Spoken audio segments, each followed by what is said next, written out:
Hello, everybody. Welcome to the Political Vigilante. My name is Graham Elwood. This just came out. UN calls for push to cut greenhouse gas levels to avoid climate chaos.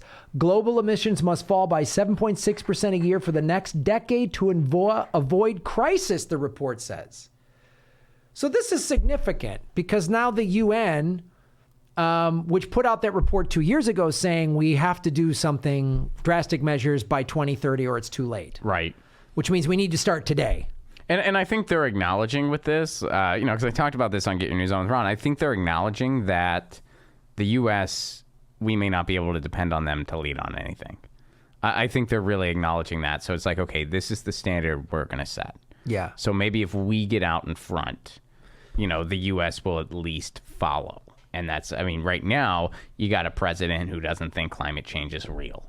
And a cabinet full of climate change deniers. Right. Absolutely. That may not change, or it may only change marginally. Hopefully it changes to the opposite end, where you have a Bernie Sanders presidency.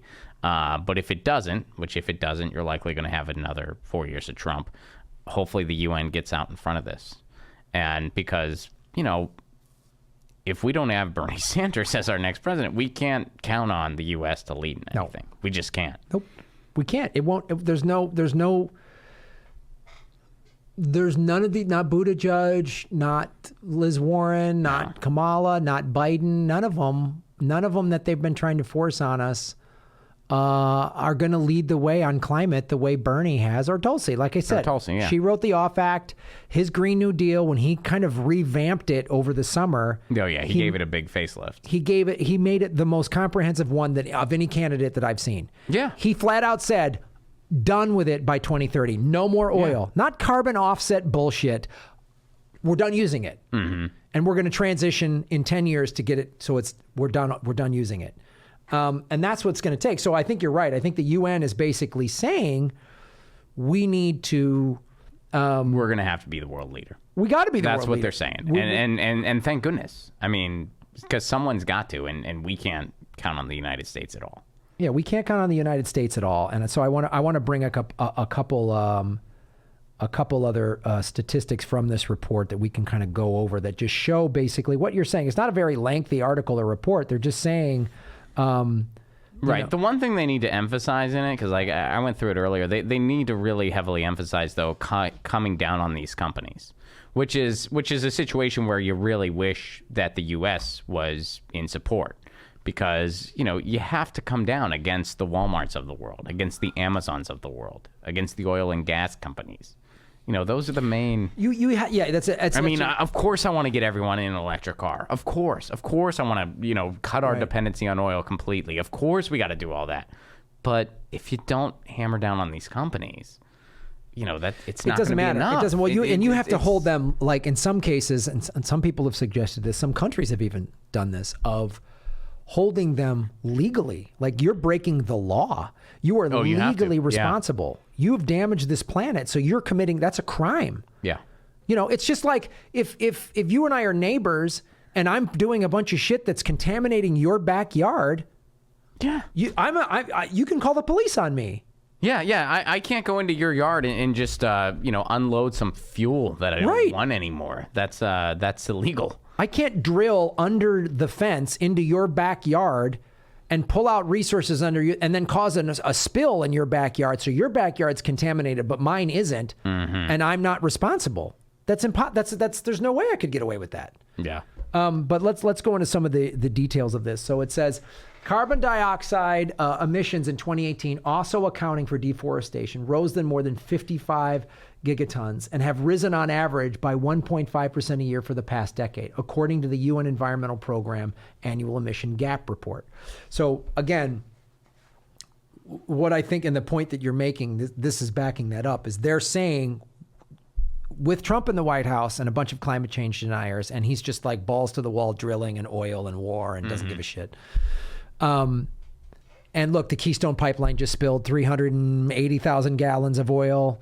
And yeah, the pipeline that should have never, ever been approved. Never been happened. Never been approved. Even Obama at first was like, yeah, we can't do that. Obama said, yeah, we can't do that. But of course, he, in his typical Obama way, he didn't just shut it down, say never, it will not revisit happen. it. We'll revisit it. So he left it open for somebody else to do it. And it happened. That's what he did. That's what Obama did. He left everything open. He could have come in and... You left everyone open when you're going to have a fracker in chief no matter what. Yes. Whether Hillary or Trump won, you were going to have a fracker in chief.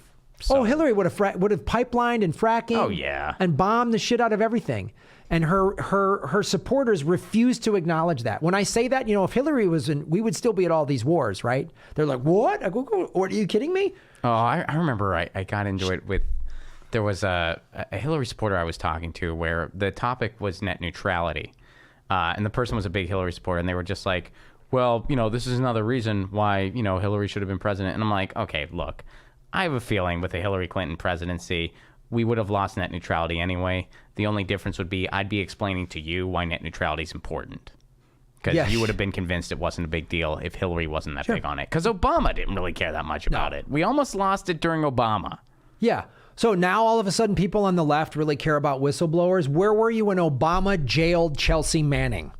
When he wouldn't pardon Snowden or Assange. Where were you? Mm-hmm. Where are you now on Assange? Where are you now? You think Assange is a rapist? He was never even charged. They had to drop it. They had to drop it. They dropped the allegations. The government of Sweden never even charged him. This is a mistake a lot of people make. They think, well, they charged him. No, they never even charged him. These two women made accusations. They went into allegations, but they never even formally charged him. And now they've even dropped the allegations to show you it was just bullshit concocted by the intelligence community to get Julian out of there. Whenever you hear people like just mercilessly hating on Julian Assange and they're like, well, he should come to the United States. What's really fun, well, maybe fun's a weird way to put it, but ask those people, what did he do? Yeah. Just what did he do? He worked with the Russians. They always say. Yeah, he worked with the Russians. So, okay, even if that's true, if some people who were Russian gave him information, so he's a publisher. What does that mean? So what? Yeah. They were Russian. What if they were American or Mexican or Italian or British? What's the point? He put soldiers at risk. So what? No, he didn't. There's no evidence of that. He liked Trump. Okay, I don't think he did actually. But even if he did, that's a crime to like Trump. That's why he should be starved to death? He should be starved to death for liking Trump, which he doesn't. But let's just say he did. What did he do? I'm still waiting here. What did he do? What's he on trial for? And then, no. That's something totally different. That's not what the United States wants him about. What did he do? What did he do? He helped Russia win the election. No. No, he didn't. It's unbelievable, man. And I go, if you want him to be in jail for being a publisher, then Ben Bradley should have been put in prison. Why did he publish stuff at that time? Well, should he have waited until after the election? Yeah. He's a publisher. Here's information pertaining to people running for president. He should just wait till after the election's over? Well, that stuff he published helped Trump. Okay, well, then your anger should be at the DNC for doing it. Yeah. That's where your anger should be, the DNC. Talk about shooting the messenger big time. He's a anyway. Julian Assange did not. I'm preaching to the choir. Yeah, I know. He didn't write the Podesta emails. That's the thing. But anyway, back to this. So I think the point we're getting to here, and what you were saying, the UN is going. America's not. They're not leading on this. Not with Trump. And even if a centrist Democrat gets in the White House, they're not going to be that forward thinking on climate. They're going to give it lip service, but if the UN sets a bar, yes, then you got a chance that they might have to meet that bar. Because then the rest of the world can go, hey, we're meeting this UN bar. How come you're not? Don't you want to be number one, the U.S.? Yeah. Don't you got to be number one and everything? Well, look what we're number one in. Aren't you always big proponents of the UN, America? Don't you always push the UN? Well, here's some more information. Global emissions must fall by 7.6% every year until 2030 to stay within the 1.5 centigrade ceiling on temperature rises that scientists say is necessary to avoid disastrous consequences. This is bold. We have to cut emissions, which means we need to eliminate using fossil fuels. You know what, man? It's bold and that's great, but it's not. I don't think it's unattainable. Right. Like, I think it's like when you really think about it, 7.6% just every year until 2030. You're kind of just whittling away at it. And if that's what it takes to, I think that's very attainable. Oh, it's so attainable. It's not unrealistic to do that. And if these companies if every oil company just invested in renewables, which they could do tomorrow if they really wanted to. They already are. We're fine. Yeah, they're starting to. They see the writing on the wall. And what the oil companies are doing, they see the writing on the wall, and they do this sort of what's called greenwashing. They'll invest $20 million in renewables. Mm-hmm. When they make billions of dollars in profit. They could be spending $1 billion or $2 billion in renewables. So they're already spending the money. They already know what's out there. They already have their own internal reports that were done in the 70s saying that fucking fossil fuels are killing the planet. They are well aware of what's going on. This is another reason, going back to what we said at the top, they need to be charged criminally. Mm-hmm. You're withholding information. Why do you want good men to go to jail? Why would you? These are good men that build oil refineries. They have families. The holidays are coming up. Their families are dependent upon hams made with coal.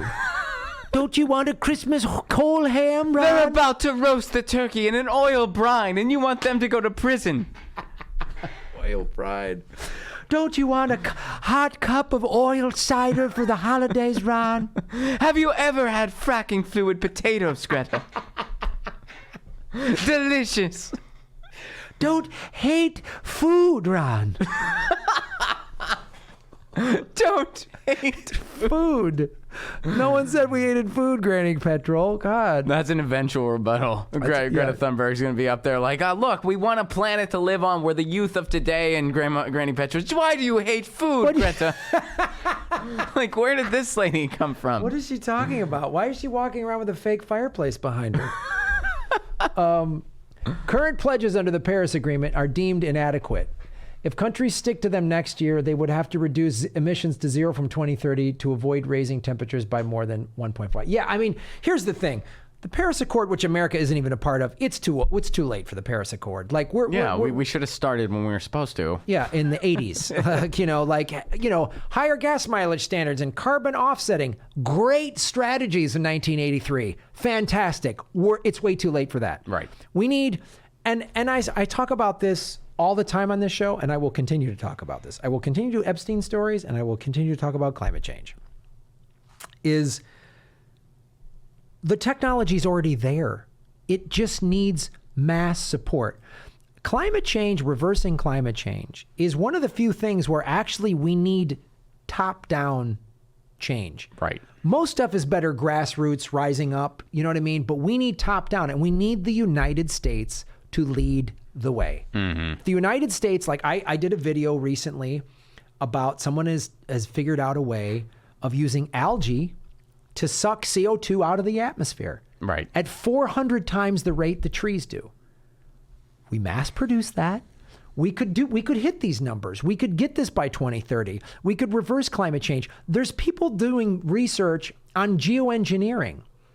What if we did that? Oh, hey, Australia, Western United States that are dry and have these fires, we could geoengineer. Someone's got to be able to do it, put clouds, change the atmosphere to where rain happens. It's got to be possible. I think it's going to be a little bit of everything. Yeah. I really do. I think it's going to be a little bit of adaptation. It's going to be a little bit of geoengineering. It's going to be a little bit of, significant policy changes. That's going to be a lot of it. And it's going to be a little bit of just, there's so many things we can do with recycled plastics even, right. Which I know plastics aren't the greatest thing in the world, but this is the stuff that's already out there. So many things that we could still do with it. There's a lot out there. There's so much stuff we can do. And I think rain barrels even there's a million things. There's plastics, and we've talked about on this show. Viewers of this show have said, Graham, you can make plastics out of cactus now. There's plant-based plastics. Right. There's all this stuff. We need to get rid of single-use petroleum-based plastics. Oh, of course we do. We got to get rid of those. We do. But we could do that overnight. But if we can recycle some of it for other things that's already out there. We get all the current plastic and we recycle it. We stop making petroleum-based plastic. Yes. We find new compostable plastic, which is it's already there. We just need to mass produce it. Mm-hmm. And we need legislation, like you say, policy-based, no more single-use plastic. And hey, farmers, This is where you come in as part of the Green New Deal. You're going to grow all of this. And we're going to subsidize it. And we're going to subsidize the shit out of it. Like, all right, let's